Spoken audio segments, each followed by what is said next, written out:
சிற்றம்பலம். அடியார் பெருமக்களுக்கு வணக்கம். எல்லாம் வல்ல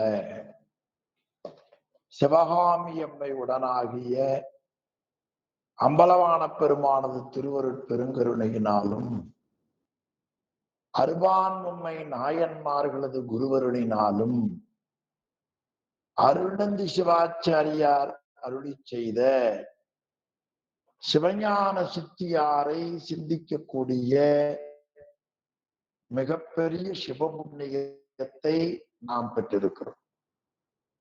அந்த புண்ணியத்தை கருணையோடு வழங்கியருடைய திருவருளையும் குருவருளையும் போற்றி கேட்டு சிவபுண்ணியம் பெறுகிற தொண்டர்களின் திருவடிகளையும் சிறமேல் கொண்டு மனம் மொழி மெய்களாலே வணங்கிக் கொள்கிறேன். அன்பர்களே, சிவஞான சித்தியாரிலே 12ஆம் நூற்பாவில் 2ஆம் அதிகரணை சிந்தித்துக் கொண்டிருக்கிறோம். 2ஆம் அதிகரணத்தில் சொல்லப்பட்ட செய்தியாவது, அங்கு அவர்தம் திருவேடம் ஆலயங்கள் எல்லாம் அரணெனவே தொழுது இறங்கி திரிந்திடுவர் சிவஞான செய்தியுடையோர். ஆக சிவஞான செய்தியுடையோர் திருவேடத்தையும் ஆலயத்தையும் அரணாக தொழுது ஐந்துவார்கள்.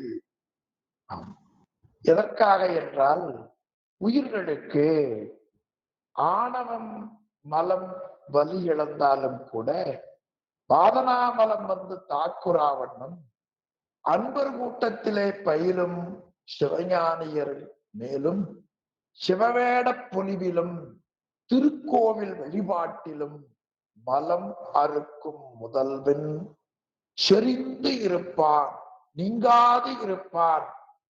அப்படி நீங்காது இருக்கக்கூடிய நிலையை போற்றி தொழுது அதை தவிர வேற யாதொன்றிலும் பற்றின்றி கடைபிடிப்பவர்களை சங்கமம் லிங்கம் என்று இருவகை வழிபாட்டின் திறத்தை 2ஆம் அதிகாரத்தில் காட்டுகிறார். ஒன்று, திருவேட பொலிவுடைய அடியார்கள் கூட்டம், அது சங்கமம் என்று பெயர். இனி லிங்க வழிபாடு, திருமேனி வழிபாடு, இந்த நிலையைத்தான் முதல், அதாவது 324வது பாடல்ல பசு பாசங்களால் அறியப்படாது நிற்கக்கூடிய முதல்வன் இறைவனாகிய தம்மை ஆன்மாக்கள் அறிந்து வழிபட்டு உய்யும் பொருட்டு உருவத்தாலும் பாவனையாலும் செயலாலும் இவை யாவும் அற்ற சுத்த நிலையாலும் சிவனடியார் மாட்டி இருப்பான். அப்ப சிவனடியார்களிடத்தில அவன் விளங்கி தோன்றுகிற நிலையில் ஒரு 3 செய்தியை அருள்நந்தி சிவம் காட்டுகிறார். ஒன்று, அடியார் பெருமக்களுடைய வடிவத்திலே இறைவன் இருப்பான். அதை உருவத்தாலும் என்று காட்டினார். இனி பாவனையால் எந்நேரம் இறைவனை சிந்தித்துக் கொண்டிருப்பார்கள்.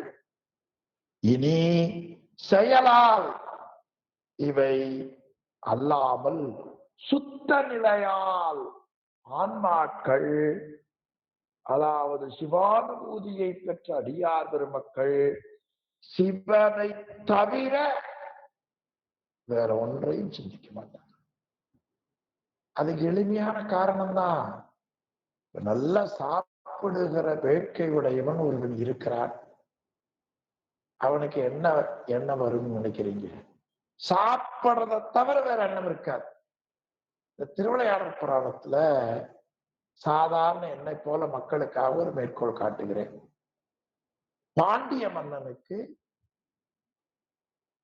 தன் மனைவியினுடைய கூந்தலிலே இருக்கிற மனம் இயற்கையா செயற்கையா? இதான் அவனுக்கு வந்து சந்தேகம்.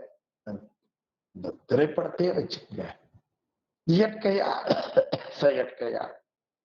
அப்பொழுது ஒரு கவி கோற்றை இறைவன் கொடுக்கிறான். கொங்குதேர் வாழ்க்கை அஞ்சலித்தது என்ற பாடல்ல அவர்களுக்கு இயற்கையாகவே மனம் உண்டு என்று காட்டுகிறார். அதெல்லாம் விட்டுருவோம், தேவையானதுக்கு மட்டும் வருவோம். 1000 பொன் பரிசு தொகை. இப்பொழுது நேர பாட்டு கொண்டு கொடுத்தார், படித்தார். மன்னன் பணத்தை கொடுக்க போறார். அப்ப அங்க இருக்கிற ஒரு புலவர், புலவரே சற்று வாரும், அதுக்குள் என்னைய அவசரம், பணத்தை வாங்கி கொண்டு வருகிறேன். இவருடைய கவனம் எதில் இருந்தது? 1000 பொற்காசை வாங்க வேண்டும் என்கிற எண்ணம் இருந்தது. புலவருக்கு என்ன எண்ணம் இருந்தது? இந்த பாட்டிலே பொருளில் குற்றம் என்று எண்ணம் இருந்தது. அதை போல சிவனடியார்கள் சிவபெருமானை தவிர வேற எதை சிந்திக்க மாட்டார். காரணம், அவனுடைய அளப்பெரும் கருணையை பல ஜென்மத்தில் தேர்ந்தவர். ஏனையோருக்கு அந்த வாய்ப்பு கிடைக்கல. அதனால்தான் நம்முடைய திருமுறை ஆசிரியர்கள் இந்த இறைவனை வணங்குவதற்காக ஒரு பிறப்பு கொடுத்திருக்கிறாரே, அந்த பிறப்பை முதலில் வணங்குவோம். வாய்த்தது நந்தமக்கு ஈதோர் பிறவி, புல்லாய் புழுவாய் புல்லாய் பூடாய் புழுவாய் மரமாய் பல்விருப்பமாய் பறவையாய் பாம்பாய் கல்லாய் மனிதராக பிறந்தும் ஏனைய சமயங்கள்ல போய் நாம பிறக்காம சைவத்துல பிறந்து திருநீர் பூசி காலையும் மாலையும் அஞ்செழுத்தை ஓதக்கூடிய புண்ணியத்தை நீங்கள் பெற்றிருக்கிறீர்கள். உங்களால் நானும் பெற்று. வேதத்தை ஸ்மரணம் பண்றது, திருமுறைகளை பாராயணம் பண்றது பூர்வ ஜென்ம புண்ணியத்தால் தான் நிகழும். இல்லைன்னா அதுல ஆர்வம் வராது. எனவே இறைவன் எங்கே விளங்கி தோன்றுவான்? சிவனையே சிந்திப்பவரது ஆன்மாக்களுக்குள்ளே விளங்கி தோன்றுவான். ஆன காரணத்தினால இறைவன் உயிர்கள் தம்மை அறிந்து உய்யும் பொருட்டு உருவத்தாலும் பாவனையாலும் செயலாலும் சுத்த நிலையாலும் சிவனடியாரிடத்திலே நிறைந்து தோன்றுவார். அப்படி தோன்றி இறைவன் வேறு உயிர் வேறு என்ற அத்துவிதத்தன்மை இல்லாமல் இருப்பதால் வாசனாபலம் வந்து தாக்காது. அப்படி தாக்காத வண்ணம் இறைவனையே சிந்திக்கக்கூடிய மெய் அடியாரை தொழுது எழுக. இதுதான் மெய்கண்டார் நமக்கு காட்டுது என்று 2ஆம் நூற்றாண்டுல அடியார் வழிபாட்டை காட்டினார். இனி லிங்க வழிபாட்டை பற்றி காட்டுகிறார். 325வது பாடல் இதுதான் நாம் சிந்திக்க வேண்டிய பாடல். திருக்கோவில் உள்ளிருக்கும் திருமேனி தன்னை சிவன் எனவே கண்டு அவர்க்கு சிவன் உறைவன் அங்கே ஒரு கோலி மந்திரத்தால் நினையும் அவர்க்கு உளன் எங்கும் இல்லம் இங்கு உளன் என்பார்க்கு மந்திரத்தின் இருப்பாய வடிவாகி இந்தனத்தின் எரி போல வந்து உதிப்பன். இந்தனத்தின் எரி போல வந்து உதிப்பன். இனி அன்பருக்கு இரும் சுரபிக்கு எங்கும் உருக்கான ஒண்ணாத பால் முளைப்பால் விம்மி ஒழுகுவது போல் வெளிப்பட்டு அருளுவன். இதான் இந்த திருப்பால். அப்ப திருக்கோவில் உள்ளிருக்கும் திருமேனி தன்னை சிவனனமே கண்டவர்க்கு சிவன் உறைவன் அங்கே. ஆக இறைவனுடைய திருமேனிகளை இந்த பகுதி மீது சிந்தித்தோம். மீண்டும் கொஞ்சம் ஆழமான பகுதி என்பதால நான் உங்களுக்கு நினைவூட்டுகிறேன். அதாவது இறைவன் எழுந்தருளுகிற அந்த திருவுருவங்களை சில சில வடிவங்களை தேவர்கள் பதிப்பு செய்திருப்பார்கள். இந்திரன் பதிப்பு செய்தால் இந்திரலிங்கம்னு பேர். குபேரன் வழிபட்டதால் குபேரலிங்கம்னு பேர். விஸ்வாமித்திரர் வழிபட்டதால் விஸ்வாமித்திரலிங்கம்னு பேர். இப்படி தேவர்கள் வைத்திருப்பார்கள். முனிவர்கள் சிவலிங்கத்தை ஸ்தாபித்து வழிபட்டிருப்பார்கள். இன்றைக்கு பேருந்தலுக்கு போனீங்கன்னா பிரம்மா வழிபட்ட தலம் ஒன்று, தென்கைலாயம் பேர். திருமால் வழிபட்ட தலம் ஒன்று. ஆமா, திருமால் வழிபட்டது தென்கைலாயம், பிரம்மா வழிபட்டது வடகைலாயம். அழகிய திருச்சிற்றம்பலம் ஒன்று, அது தில்லைவாழ் அந்தணர்கள் வந்து சிவலிங்கத்தை வழிபட்டது. மாதேஸ்வரன் ஒரு பெருமாள், ஒரு அரசன் வந்து சிவலிங்கத்தை வழிபட்டார். இப்படி தேவர்கள் லிங்கத்தை பதிட்டு செய்திருப்பார்கள், முனிவர்கள் பதிட்டு செய்திருப்பார்கள், குறவர்கள் குருமார்கள் பதிட்டு செய்து வைத்திருப்பார்கள். இந்த திருவுருவங்களை சிவனெனவே கண்டு வணங்குவது சரியையாளர்கள். ஆக அவருக்கு இறைவன் எங்கும் தோன்றாது நிறைந்து நிற்கும் முதல்வன் அந்த திருவுருவங்களிலே வெளிப்பட்டு தோன்றுவான். இறைவனுடைய திருமேனியிலே இறைவன் வெளிப்பட்டு தோன்றுவான். ஆக அப்படி அவன் திருக்குறள் புரிவது என்பதை காட்டுகிறார்.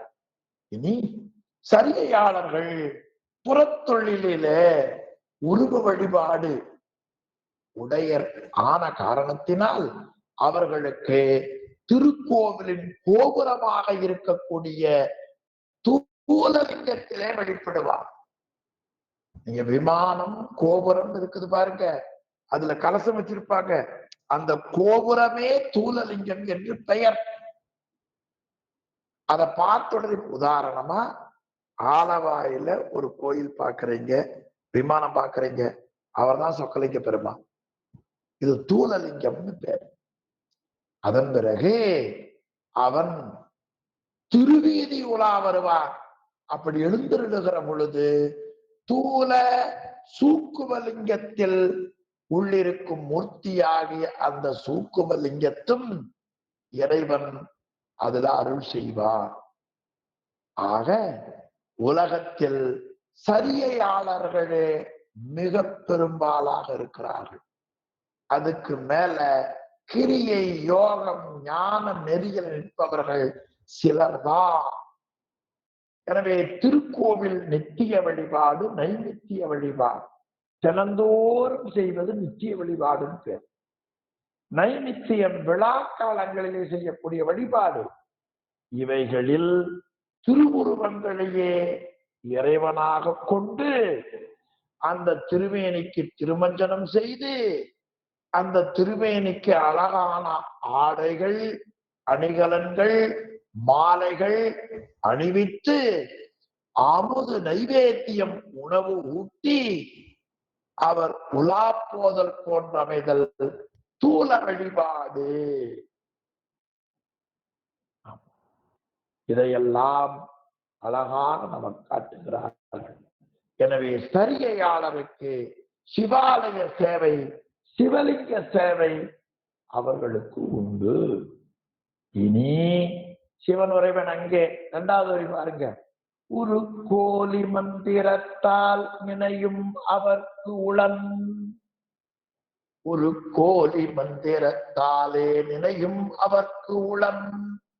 மேல திருக்கோவில் உள்ளிருக்கும் திருவேணி தன்னை சிவன் எனவே கண்டவர்க்கு சிவன் உறைவன் அங்கே.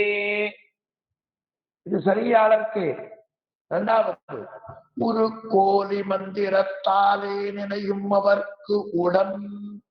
அப்ப திருவுருவங்களை ஆன்மார்த்தமாக உள்ளே எழுந்தருளச் செய்து மந்திர வடிவத்தை கூட்டி அத்துவாமூர்த்தியாக கொண்டு அருவாரூப வழிபாடு செய்யக்கூடிய கிரியையாளர்களுக்கு திருக்கோவிலில் காணும் திருவுருவங்களில் மந்திர வடிவமாக நின்றருள் செய்வார்.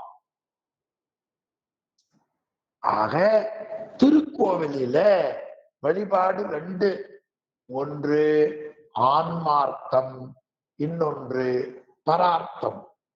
ஆன்மார்த்தம் என்பது தன் பொருட்டு செய்வது, தன்னுடைய தன்முனைப்பு, தன்னுடைய மல வாசனை தாக்காமல் இருக்கும் பொருட்டு ஆன்மார்த்தம். பரார்த்தம் என்பது மக்கள் பொருட்டு செய்வது. ஆக இறைவன் திருக்கோவிலில் பரார்த்தமாக அமைந்த லிங்கம். அதுவல்லாமல் ஆச்சாரியர் மூலமாக உபதேசம் பெற்று மந்திர வடிவமாக சாததான்மார்த்தமாக ஒரு சிவலிங்க திருமேனியை குருநாதரிடத்துல பெற்று அந்த திருவுருவங்களில் இறைவனுக்கு மந்திர வடிவம் கற்பித்து வணங்குவர். அது கிரியையாளர். நோன்பு என்று இதற்கு பெயர். இவர்களுக்கே திருக்கோவில் திருவுருவங்கள் மந்திர சகிதமாக அமைத்தவற்றாலும் நித்திய நைமித்திய தின வழிபாடு, நாள் வழிபாடு, சிறப்பு வழிபாடுகளில் அவன் மந்திரமாக நடைபெறுவதால் அவை ஆன்மார்த்த லிங்கங்கள் போன்று நிற்கும். அவ்விடத்தில் மந்திரமூர்த்தியாகி இறைவன் வெளியாகி அருள் செய்வார் என்பதை இந்த பகுதியில அருள்நந்தி சிவம் காட்டுகிறார். எனவே கிரியையாளர்களுக்கு புறம் அகம் ஆகிய இரண்டு நிலைகளிலே அருவுருவ வழிபாட்டு உடையவர்கள். அவர்கள் திருக்கோவில் அமைந்துள்ள திருவுருவங்களில் மந்திர வடிவாகி மறைந்தும் தோன்றியும் நின்று முதல்வன் அருள் செய்வார். எவ்வளவு பெரிய கருணைய இறைவன் எப்படி வெளிப்படுவான் என்பதை காட்டுகிறார் பாருங்கள். அதைத்தான் அருணந்தி சிவாச்சாரியார் ஒரு கோலி மந்திரத்தால் என நினையும் அவருக்கு ஈசானம், தத்புருடம், அகோரம், வாமதேவம், சத்யோஜாதம் ஆகிய பஞ்சபரம மந்திரங்களால் சிவலிங்கம் முதலிய திருவுருவ கோலினான் என கருதி மந்திர நியாசத்தால் வழிபடும் கிரியையாளருக்கு. எனவே அப்படி இருக்கிற அந்த கிரியையாளர்களுக்கு அவன் என்ன செய்வான்? ஊழன் எங்கும் அப்படி அந்த திருவுரங்கள்ல மந்திராவடி அருள் செய்வான். இனி அந்த முறையில அந்த இந்தனத்தில் எரிபோல மந்துரத்தில் வந்துதித்து என்ற அடுத்த தொடரை சிவஞானம் இவர் திருக்கோவில்கள் எல்லா இடத்தும் வழிபடுமாறு அன்றி கிரியையாளர்களுக்கும் ஆண்டு அந்த இடத்தில் அவர்களது வழிபாட்டை ஏற்கும் முறையில் அமைத்துள்ளன். எனவே சரிகையை தாண்டி கிரியையாளருக்கும் திருக்கோவில் வழிபாடு கட்டாயம் தேவை. அது வேண்டுவது இல்லை என்று எண்ணுவது மிகவும் தவறு. அப்ப சரியையாளர்கள் கோவில் வழிபாடு செய்வதைப் போல கிரியையாளர்களுக்கு மந்திர வடிவமாக இருந்தாலும் அவர்களுக்கும் திருக்கோவில் வழிபாடு கட்டாயமாக தேவை என்று காட்டுகிறார். இது அங்கு உள்ளது. இனி எங்கும் இல்லன் இங்கு உளன் என்பாருக்கு, அப்படி சொல்பவர்களுக்கு இறைவன் எப்படி இருப்பான்? இந்தனத்தின் எரி போல மந்திரத்து வந்து உதிப்பன். ஆக ஆன்மார்த்த வழிபாடு பரார்த்தமாய லிங்கங்கள் இன்றி குருவர்களால் அறிந்து சிவோகம்பாவனை அவனுக்கு கைவரப்பெற்று அதனால் அஷ்டாங்க யோக சமாதியில் உடம்பினகத்தே முதல்வனை இருதயத்தானத்திலும் ஏனைய இடங்களிலும் பாவனா வடிவமாக இருத்தி வணக்கம் செய்வார்கள் யோகியர்கள். ஆக அவருக்கும் திருக்கோவில் அமைப்பு என்பது உடம்பு போன்று இருக்கும். வெளியில இருக்கக்கூடிய அந்த கோவில் மண்டபங்களும் ஏனையவைகளும் உடம்புக்குள்ளே அவர்கள் கண்டு அமைப்பார்கள். அதற்கு ஆதார பேதம் என்று பெயர். அதற்குள்ளே மூர்த்தியும் உள்ளத்தமைந்த பாவனா வடிவமாக வெளி நின்று அருள் செய்வான். எனவே யோக நிலையில நிற்பவர்கள் அகத்தொழில் அருவ வழிபாடு உடையவர்கள். அவர்க்கும் திருக்கோயில் அமைப்பில் உடம்பிலே ஆதாரங்கள் காணப்பட திருவுருவங்களில் பாவனா வடிவமாகிய முதல்வன் வெளித்தோன்றி அருள் செய்வார். எங்கும் இல்லன் சரம் அசரம். இந்த சராசரங்களிடத்தில எப்பொழுதும் இறைவன் செறிந்து உள் நிற்பார். அது இல்லன். எங்கும் இல்லன். அப்ப எங்கும் இல்லன்னா இல்லாதவன் பொருள் அல்ல. எல்லாவற்றையும் தனக்கு இருப்பிடமாக கொண்டவர். இல்லம்னு பேர். இல்லென்றால் வீடு, இருப்பிடம். எங்கும் இல்லன் இங்கும் உளன். ஆக எல்லா இடத்திலேயும் அசையக்கூடிய பொருள் அசைய சரம் அசரம் சொல்லுவாங்க. சராசரம் இந்த ரெண்டிலையும் சிவத்தை வெளிப்படுத்த வேண்டும் என்று தோன்றினாரா ஞானசம்பந்த பெருமான். சராசரங்கள் எல்லாம் சிவம் பெருக்கும் வகையில அவர் அவதாரம் செய்தார் என்று அழகாக ஞானசம்பந்த பெருமானை பற்றி சொல்லுகிற பொழுது அழகுபட காட்டுவார். நம்முடைய திருஞான சம்பந்த மூர்த்தி நாயனாருடைய அருள் வரலாற்றில தெய்வ சேக்கிழார் பெருமான் அவருடைய அவதாரத்தை பற்றி சொல்லுகிற பகுதியில அவர் எப்படி அவதாரம் செய்தார் என்பதை அழகுபட காட்டுகிறார் திருஞான சம்பந்த நாயனாருடைய அருள் வரலாற்றில். எனவே தாவில் அந்த சராசரங்கள் எல்லாம் சிவம் பெருக்கும் சீலர் சிவத்தை பெருக்குவதற்காக அவர் அவதாரம் செய்தார் என்று அவருடைய அவதாரத்தை மிக அருமையான முறையில காட்டுகிறார் நம்முடைய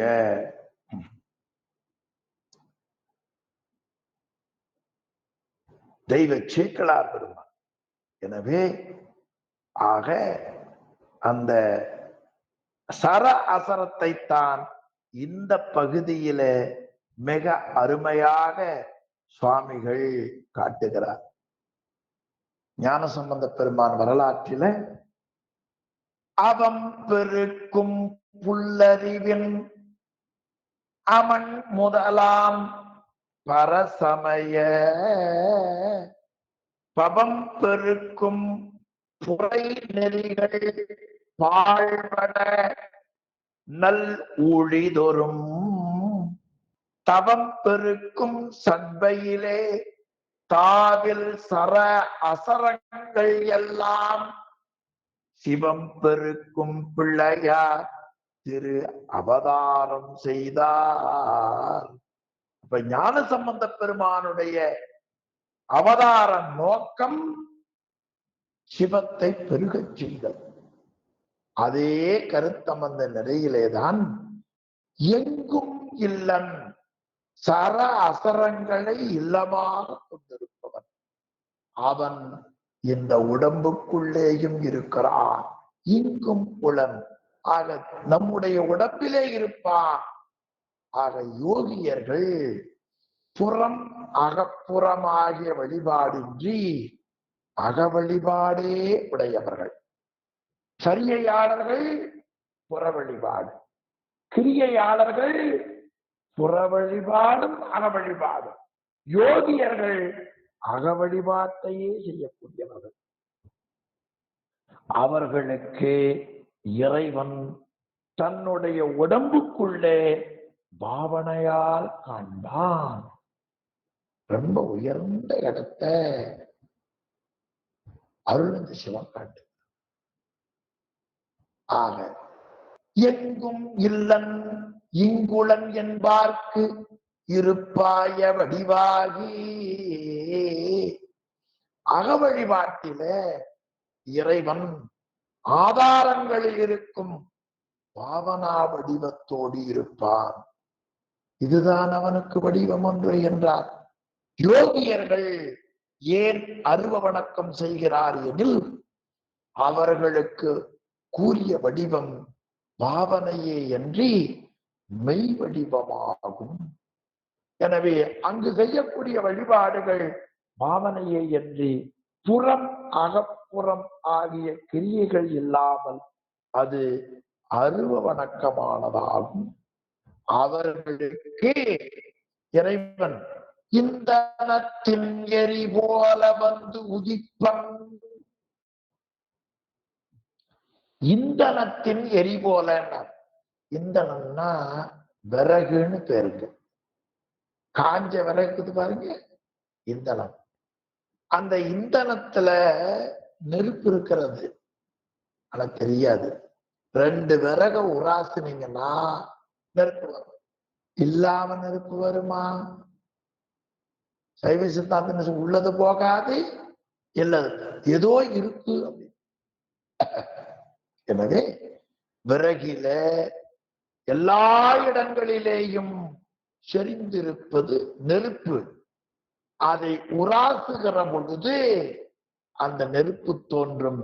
அது போல இந்த அண்டத்திலேயும் பிண்டத்திலேயும் இறைவன் தியானம் செய்த இடத்திலே அவன் தோன்றுவான். அதைத்தான் திருக்கோவில் அமைப்பிலும் நாள் வழிபாடு, சிறப்பு வழிபாடு ஆகிய முறைகளிலும் தூல பொருளை தாண்டி பருப்பொருளை தெளியும் கால் அதை காணலாகும் என்று காட்டுகிறார். வந்து உதிப்பன். சரியை கிரியையாளர் கன்றி யோகியர்க்கே முதல் வெளித்தோன்றுவார். சரியை காட்டிலும் கிரியை காட்டிலும் யோக நெறிக்கு நாம் வந்து சேர வேண்டும். ஆக யோக நெறியிலே கடைபிடிப்பதற்காகத்தான் சரியை கிரிகள் நமக்கு அமைந்தன.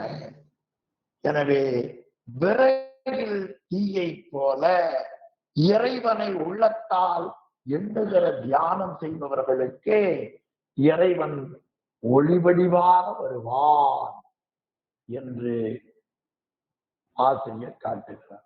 ஆக இந்தனத்தின் எரிபோல் மந்திரத்தின் வந்து உதிப்பன். மந்திரம் என்பது அந்த உடம்பே திருக்கோவில்.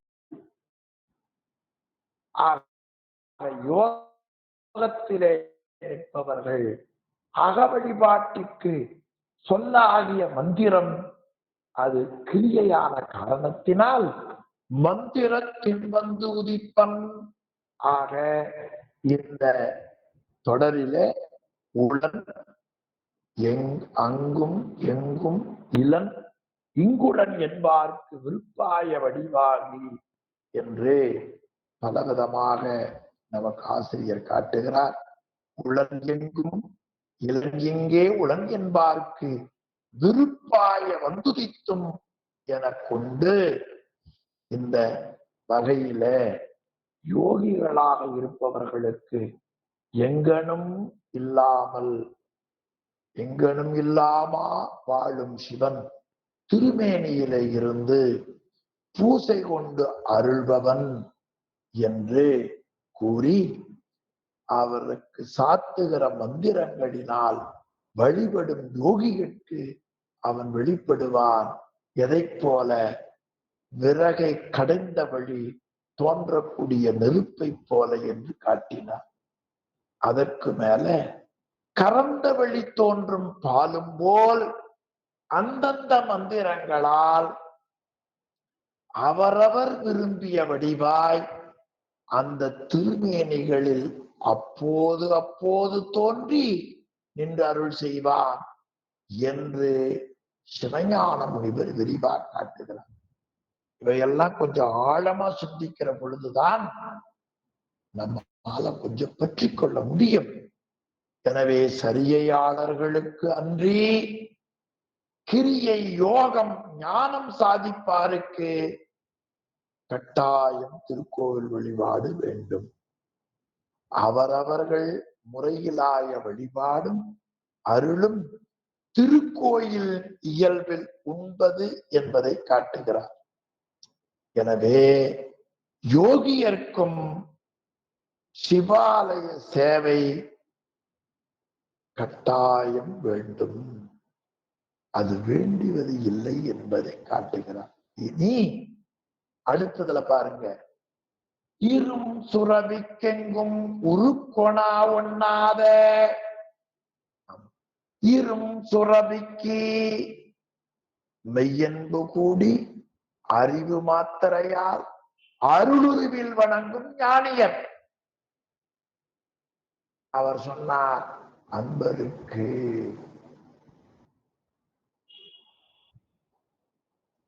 கடைசி தொடர் பாருங்க, அன்பருக்கே. அன்பர் என்பது ஞான நிலையில் நிற்பவர்கள். மெய்யன்பு கூடி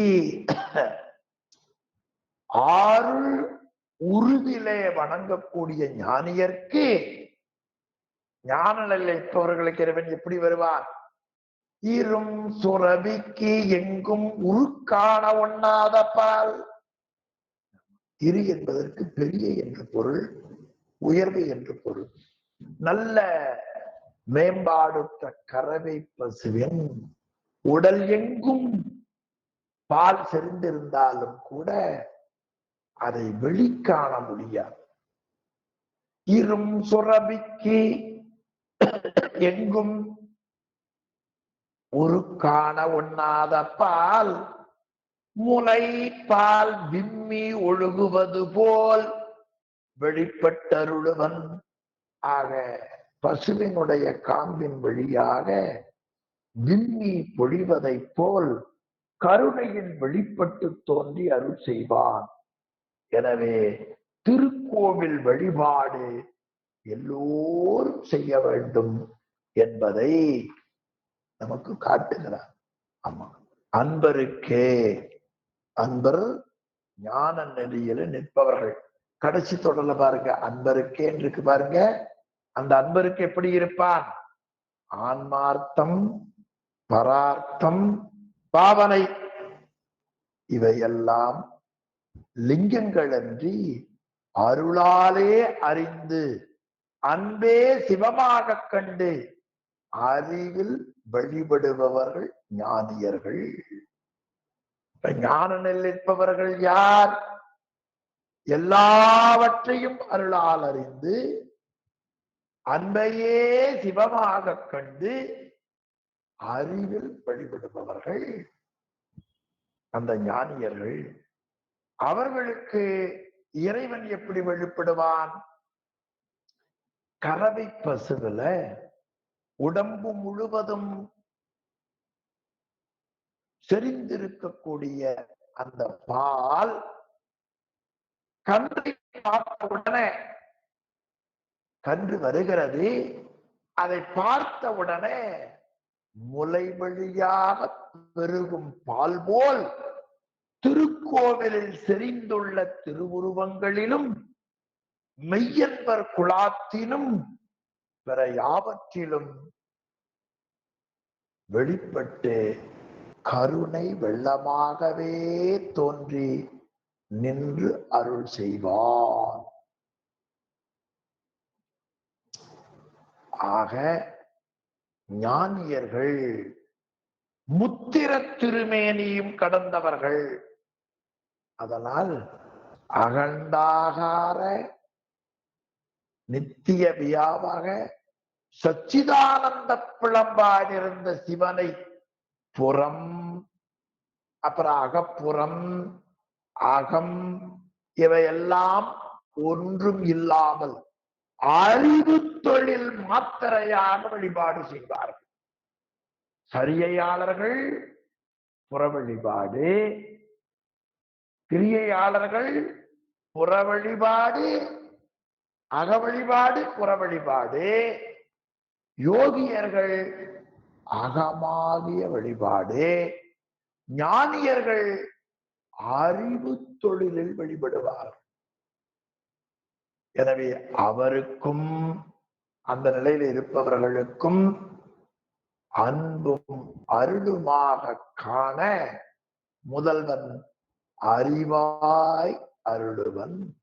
எனவே திருக்கோவிலில் கண்ட திருவுருவங்களும் மெய்யடியார் கூட்டமும் அங்கமாக திருக்கோவிலே பெரும் பசுவாகிய இறைவனாக கொண்டு கன்றை கண்ட பொழுது அதன் முலையில் விம்மி ஒழுகும் பால் போல மெஞ்ஞானிகளை கண்ட இடத்து சிவலிங்கத்திலே இருந்து கருணை வெள்ளம் பிரவாகமாக வரும்.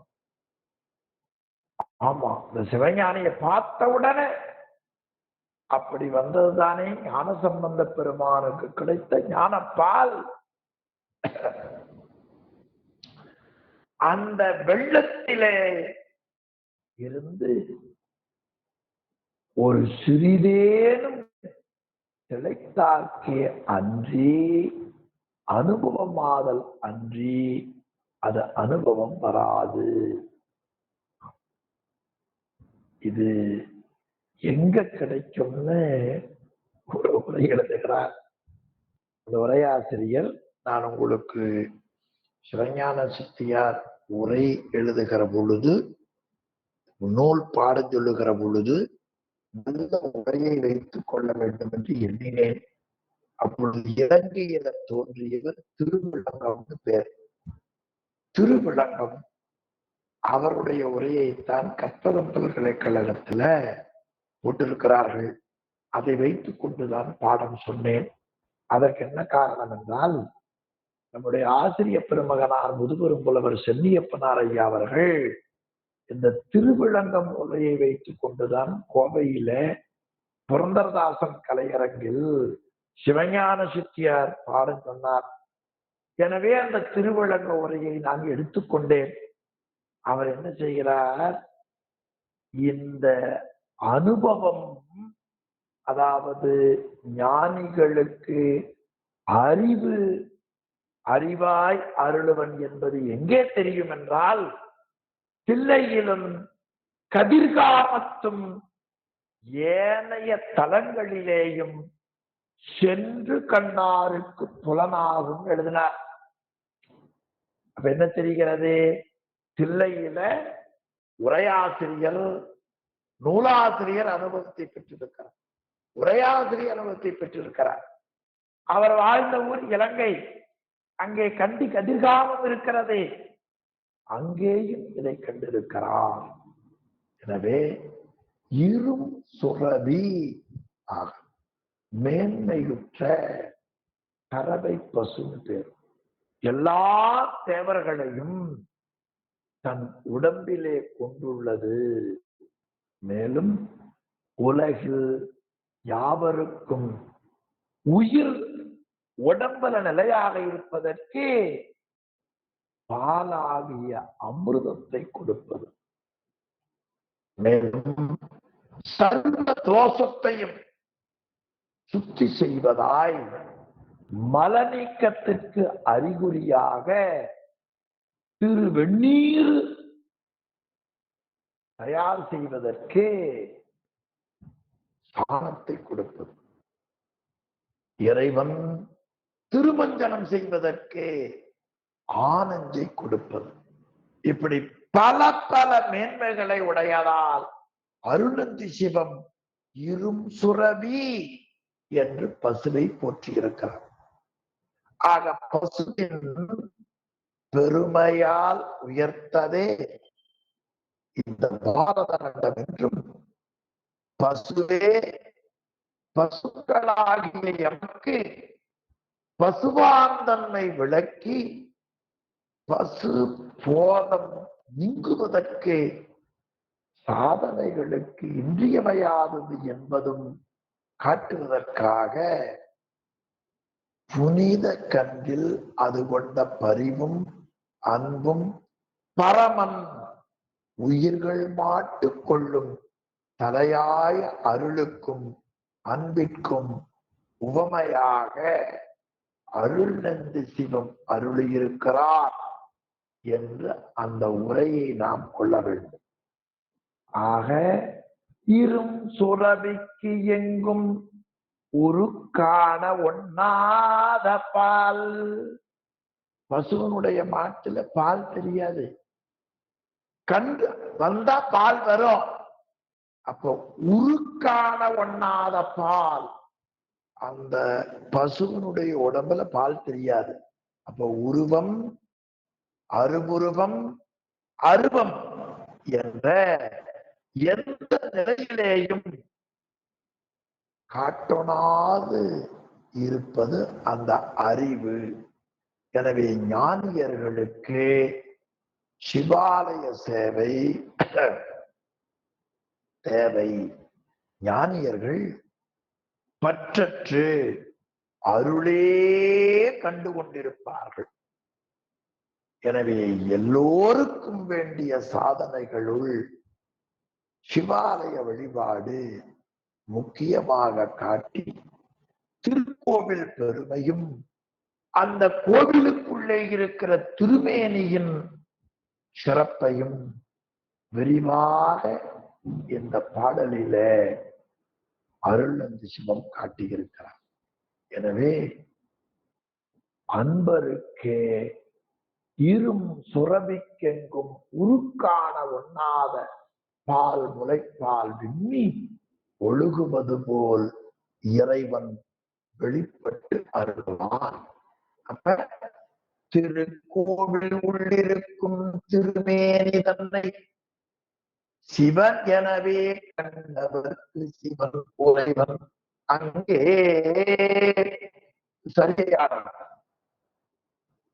ஒரு கோலி மந்திரத்தாலே நிலையும் அவர்க்கு உளன். இது கிரியார்.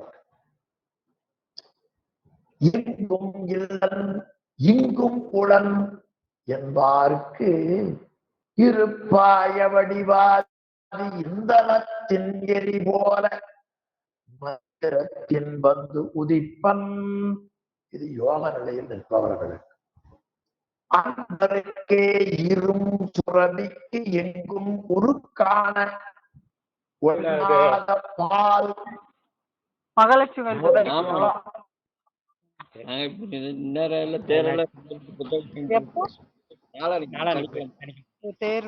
யார் பாருங்க போடுங்க, யாரும் போடல.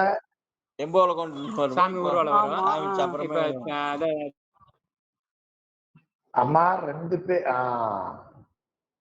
அன்பருக்கே இரும் சுரபிக்கெங்கும் உருக்கான ஒண்ணாத பால் முளைப்பால் விம்மி ஒழுகுவது போல் வெளிப்பட்டு அருளுவன் என்று சரியை கிரியை யோகம் ஞானம் சீலம் நோன்பு, செறிவு, அறிவு ஆகிய நிலைப்பாட்டாளர்களுக்கு சிவலிங்க வழிபாடு, ஆலய வழிபாடு இன்றியமையாததை 325வது பாடல்ல காட்டுகிறார்.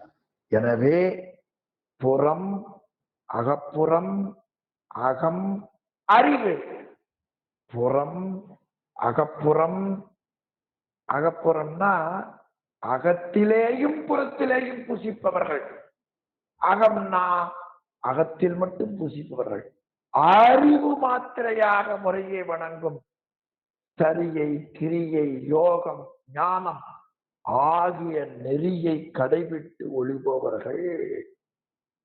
சரியையாளர்கள் புறத்தில் புசிப்பார்கள், கிரியையாளர்கள் அகத்திலேயும் புறத்திலேயும் புசிப்பார்கள், யோகியர்கள் அகத்தில் புசிப்பார்கள், ஞானியர்கள் அறிவால் புசிப்பார்கள்.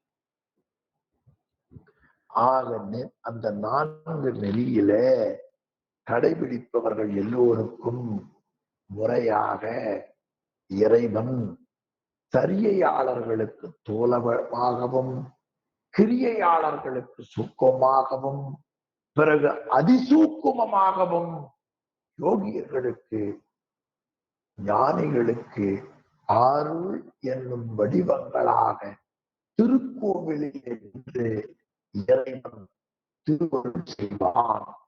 ஆகவே எல்லோரும் லிங்க வழிபாட்டை செய்து ஒழுக வேண்டும் என்று 2ஆம் அதிகரணத்தில் சங்கம வழிபாட்டையும் லிங்க வழிபாட்டையும் காட்டுகிறார். லிங்க வழிபாட்டை இன்று சிந்திக்க திருவருள் கூட்டியது என்ற முறையில என்னுடைய வகுப்பை நிறைவு செய்வோம்.